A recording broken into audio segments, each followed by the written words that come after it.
Hello students, I am Anita. आज हम student chapter 7 security in the contemporary world, इसका point है ट्रेडिशनल सिक्योरिटी एंड कॉपरेशंस। हम इसके बारे में बात कर रहे हैं स्टूडेंट्स। देखिए इसके अंदर क्या है। In traditional security there is the recognise that cooperations in limiting violence impossible. इसका मतलब ये हुआ स्टूडेंट्स कि सुरक्षा की जो परंपरागत धारणा को हमने स्वीकार किया है और इसमें जो वायलेंस है इसका इस्तेमाल हमें एक लिमिट में करना चाहिए, जो कम से कम होना चाहिए। This limited both the ends and the means of war. इसका मतलब ये हुआ कि युद्ध के जो लक्ष्य हैं वार के और उन दोनों में इसका क्या संबंध है। न्याय युद्ध कि जो एक यूरोपीय परंपरा है यह एक परिवर्तित विस्तार है।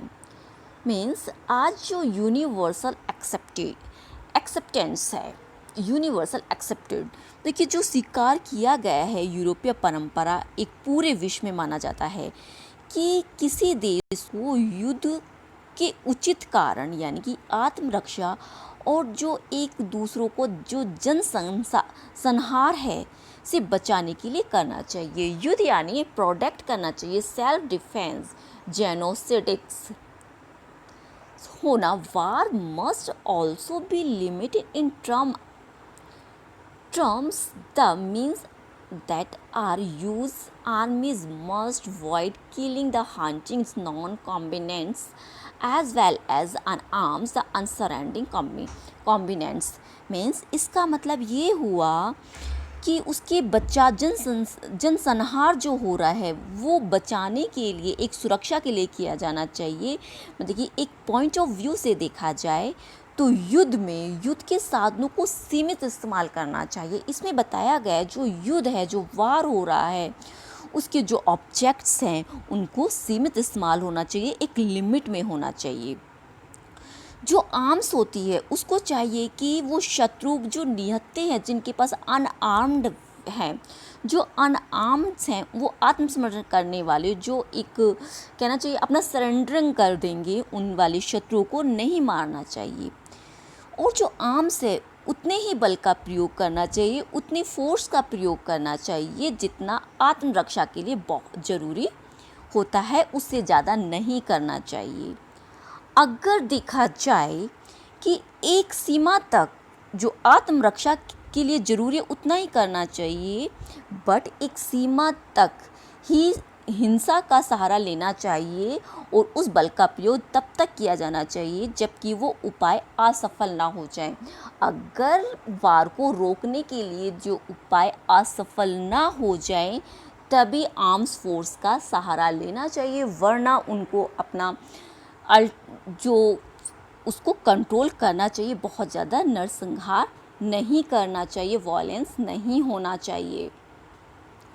नेक्स्ट यहाँ हम देखते हैं ट्रेडिशनल व्यू ऑफ सिक्योरिटी कि भाई यहाँ बात की गई है कि जो पर rule out other form of the cooperation as well. इसका मतलब यहाँ है कि जो सुरक्षा की परंपरागत धारणा इस सब वहाँ से इनकार नहीं करती है कि भाई देश के बीच में एक रूप में सहयोग हो सबसे महत्वपूर्ण है, ये बहुत ही ज़्यादा इम्पॉर्टेंट है।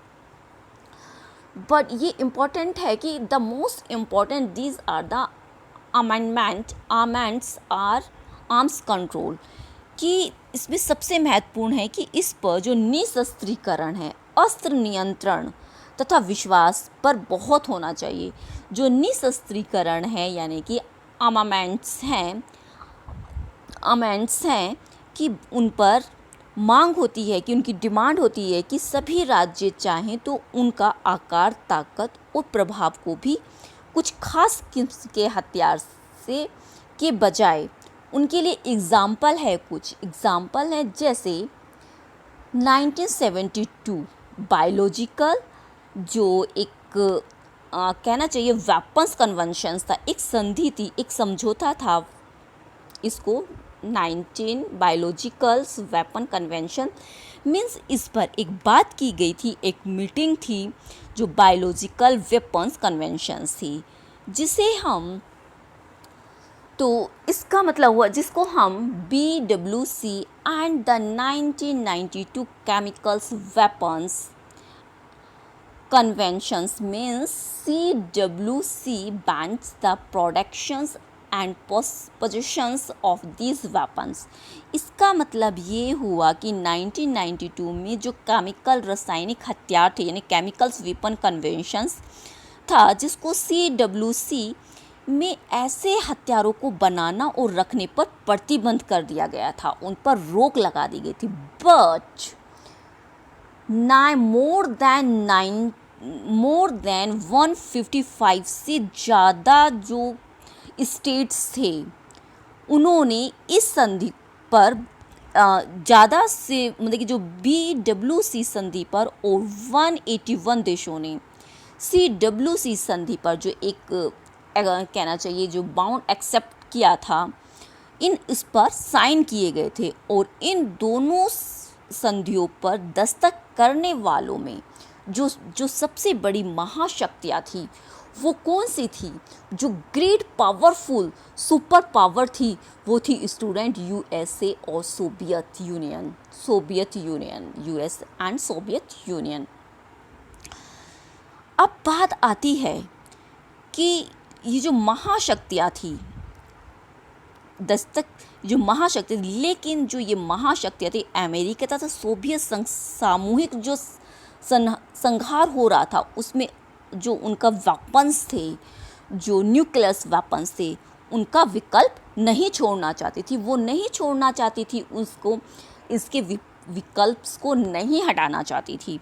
इसीलिए दोनों ने अस्त्र नियंत्रण का सहारा लिया, वेपन्स सो दे परस्यूज आर्म कंट्रोल का। अब आता है स्टूडेंट्स, अस्त्र means arms control regulated the acquisition और डेवलपमेंट ऑफ वेपन्स। मीन्स जो अस्त्र नियंत्रण के जो अंतर्गत जो वेपन्स थे उनको डेवलप किया जा रहा था, उनको हासिल करने के संबंध में कुछ कायदे कानून यानी कि रूल्स बनाए गए थे, उन्हें बनाना पड़ा था। कह सकते हैं कि 1972 की एंटीबैलिटिक हम यहाँ पर बात करते हैं कि एंटीबैलिटिक अर्थ में अस्त्र नियंत्रण संधि जो की गई थी 1970 tried to stop the United States and Soviet Union from uniballistic missiles। Miss कहने का है कि जो 1972 की एंटीबैलिस्टिक मिसाइल जो थी ABM ने अमेरिका और सोवियत संघ को बैलिस्टिक मिसाइलों का एक रक्षा कवच के रूप में उसके इस्तेमाल को रोका गया। ऐसे में संक्षेप में इसमें जो हमले की शुरुआत की जा सकती थी कि संधि में दोनों देशों को सीमित संख्या मतलब कि एक लिमिट कर दी गई थी, ऐसी सुरक्षा प्रणाली ऐसे नियम तैनात करने की अनुमति थी, पर इस संधि ने दोनों देशों को ऐसी रक्षा प्रणाली के व्यापक उत्पाद से रोका गया था, इसको इस अटैक से रोका गया था। Limited number of the defensive system था इनका। नेक्स्ट पैरे पे जाते हैं स्टूडेंट्स। अब देखते हैं कि देखिए बहुत अच्छा है। As we noted in chapter 1, हमने देखा था कि चैप्टर 1 में कि US and Soviet union signed a number of the arms control treats included the strategy arms limitations treaty second और साल second and the strategy arm reduce. Means इसका है देखिए, जैसा कि हम फर्स्ट चैप्टर में पढ़ ही चुके थे कि अमेरिका एंड सोवियत यूनियन ने अस्त्र नियंत्रण जो एक आर्म्स वेपन्स के बारे में जो इनकी स्ट्रेटेजी थी कि भाई इस पर हस्ताक्षर किए और परिसीमन संधि 2 एंड साल सेकंड एक अस्त्र न्यूनीकरण संधि भी कह सकते हैं, आर्म्स डिरेक्शंस स्टार्ट शामिल किया गया और न्यूक्लियर्स वेपन्स जो थे इनके प्रोलिफेशंस ट्रीटी NPT, जिसे हम क्या बोलते हैं NPT, या हम दे सकते हैं NPT, it's 1968.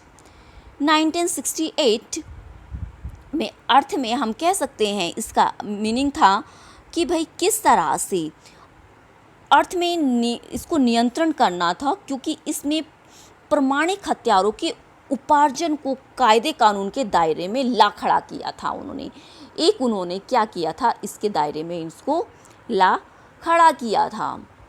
अब नाउ 1967 में first allowed to keep those weapons, means कहने का मतलब है कि फर्स्ट परमाणु हथियार बना लिए गए थे 1967 में। इसका परीक्षण भी किया गया था।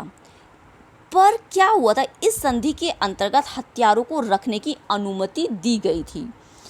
जो हर देश के मतलब कि जो देश में जो कंट्री थी 1967 तक ऐसा नहीं कर पा रहे थे, उन्हें ऐसे हथियारों को हासिल करने के लिए अधिकार से वंचित किया गया था। जो नहीं कर पा रहे थे उनको इससे एबॉलिश किया गया था nuclear weapons. Rather is limit number of countries that could have them। तो मीन्स उसको वहाँ से समाप्त किया जा रहा था। अब यहाँ बात आती है कि इनकी वो हासिल करने से जो रोक लगी, हासिल कर सकने वाले देशों की संख्या जरूर कम थी कि वो उस पर नहीं कर पा रही थी। नेक्स्ट स्टूडेंट्स, अब पहला आता है हमारा traditional security also accepted confidence building as means of avoiding the violence. Means इसमें है कि सुरक्षा की जो हमारी पारस्परिक धारणा, जो ट्रेडिशनल जो चला आ रहा है, उनको विश्वास में जो एक उपज थी उनके विश्वास की, उनके उपायों से देश के बीच हिंसाचार कम किया जा सकता था। उनका विश्वास था कि इसको कम करना चाहिए, बहुत कम होना चाहिए। उनका विश्वास था कि जो फोर्स है, हमारी आर्म्स है, उसमें जो टकराव होता है और देश के जो विचार को नियमित आदान प्रदान करना चाहिए। अगर कुछ फैसले ऐसे हो सकते हैं कि शेयर करके, अपने आइडिया शेयर करके उस संघार को रोका जा सके, जो वायलेंस हो रहा है उसको रोकने का पूरा प्रयास करना चाहिए और एक योजना बनानी चाहिए और उसके बारे में डिस्कस करना चाहिए। ऐसा करके देश अपने प्रतिद्वंद को इस बात पर आश्वासन दे सकते हैं कि उनकी तरफ से औचक हमले की योजना नहीं बनाई जा रही है। मतलब कि वो कोई ऐसी हमला नहीं कर रहे हैं कि जिससे उनको कोई प्रॉब्लम हो या किसी प्रॉब्लम का सामना करना पड़े। तो एक देश दूसरे देश को यह भी बता सकते हैं कि उनके पास किस तरह के सैन्य बल हैं और ये भी बता सकते हैं कि उन जो फोर्स को कैसे तैनात किया जाए। और हम छोटे उसमें विश्वास भी दिलाया, उनको सुनिश्चित करना चाहिए जो गलतफहमी हैं तो उनको पकड़कर जंग के लिए नहीं तैयार होना चाहिए, उनको रोकना चाहिए। अब यहाँ पर overall traditional conceptions of the security, the principally concerned with the use of threats of use of military force। means कहने का मतलब ये हुआ कि कुल मिलाकर अगर देखा जाए जो हमारे ट्रेडिशनल सिक्योरिटी है उसका जो मेन थीम है, उसका जो फोर्स मेन जो बल है, आर्म्स फोर्स, उसके प्रयोग जो उसको यूज़ कर रहे हैं उस पर आशंका से और सुरक्षा की पारंपरिक धारणा में माना जाता है कि जो सैन्य बल है यानी कि जो सुरक्षा का जो खतरा होता है वो भी आर्मी से ही होता है। जो फोर्स है हमारी फोर्स के द्वारा ही खतरा पैदा होता है और सैन्य बल से ही सुरक्षा को कायम रखा जाता है। तो दोनों ही चीज़ें, उन्हीं से तो हमें मिलिट्री से ही तो खतरा होता है और मिलिट्री पावर ही हमारी को सुरक्षा भी दिलाती है और वो सुरक्षित रखने में कायम होती है। तो स्टूडेंट्स, ये हमारा टॉपिक था, बहुत ही अच्छा टॉपिक था। मैं समझती हूँ कि आपको ये अच्छे से समझ में आ ही गया है। और फ्रेंड्स, इस पर कमेंट्स कीजिए, अगर कुछ समझ में नहीं आए तो लाइक कीजिए, शेयर कीजिए और सब्सक्राइब तो ज़रूर कीजिए, आपको जल्दी से जल्दी इसका नोटिफिकेशन मिले इसकी नेक्स्ट वीडियो के लिए। Thank you watching for my video.